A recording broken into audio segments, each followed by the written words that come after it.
Hi, this video is to help talk to you about how radiators work, what the job is, and basically how they carry heat around the room. Now, as you can see, it's very wide. It's quite large. You've got the thermostatic radiator valve, which is there. The thermostatic radiator valve senses the air temperature in the room, and controls how much water goes into the radiator depending on the setting you set it to. So number one is around about in the teens. Number two would be just in the late teens.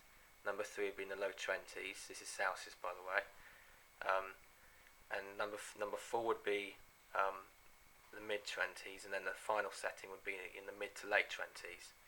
And obviously, depending on what setting you have it to, will depend on what temperature it makes the room.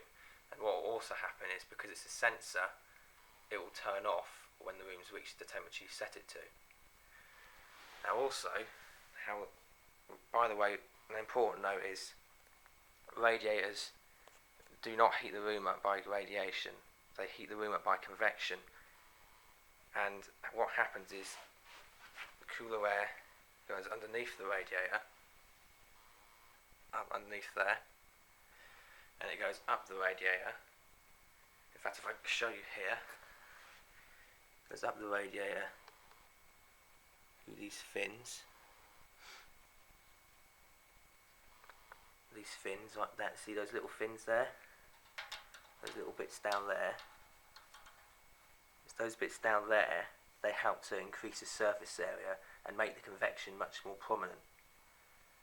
And what happens is, obviously the cooler air, once it's got all hot because of the hot water that's inside, it causes the air that goes from underneath and goes through it to heat up, and then that rises above. It rises above the radiator, and then it will create a convection current.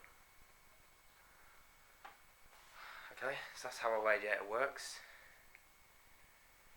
Hopefully now you'll be a bit more knowledgeable about how a radiator works and the sort of things you need to do and the settings you need so your room doesn't get too hot or too cold. Okay then, bye.